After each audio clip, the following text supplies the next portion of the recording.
Hello, আসসালামু আলাইকুম। আমি আস্ত একটা ইলিশ মাছ নিয়েছি, কাটা চিংড়ি মাছ নিয়েছি। ভালো করে কেটে ধুয়ে নেওয়া শেষে আমি দিয়ে দিচ্ছি হলুদের গুঁড়া 2 চামচ, 1 চামচ লবণ। ভালো করে মাছটাকে এখন মাখিয়ে নেব। চিংড়ি মাছটা মাখানো হলে আমি ইলিশ মাছটাকে মেখে নেব। সবাই আমার পেজটাকে লাইক এবং ফলো দিয়ে রাখবেন। আশা করি প্রতিদিন একটা ছোট ছোট ভিডিও পাবেন। মাছটাকে ভালো করে মাখানো হলে আমি তেলটা গরম হতে দিয়ে দিয়েছি আগে, তারপরে মাছটা দিয়ে দিব।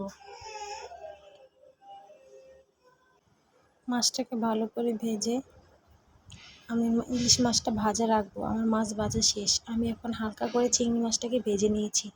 একটা টমেটো, 2টা পেঁয়াজ, 3টা কাঁচামরিচ, কিছু ধনিয়া পাতা কেটে নিয়েছি। নেওয়া শেষে পেঁয়াজ মরিচ দেওয়ার শেষে আমি দিয়ে দিচ্ছি 1 চামচ আদা বাটা, 1 চামচ জিরা বাটা। দেওয়ার শেষে একটু নাড়চাড় করে নিচ্ছি। দিয়ে দিচ্ছি 1 চামচ হলুদ, 1 চামচ মরিচ, 1 চামচ জিরা গুঁড়া। একটু নেড়ে নিচ্ছি। নেড়ে শেষে আমি দিয়ে দিচ্ছি একটু টমেটো কুচি। একটু পানি দিয়ে এটাকে সিদ্ধ করার জন্য দিয়েছি। তারপরে দিয়ে দিচ্ছি চিংড়ি মাছগুলা। চিংড়ি মাছ দেওয়া শেষে আমি ভালো করে একটু নাড়চাড় করে নিচ্ছি। তারপরে আমার চিংড়ি মাছ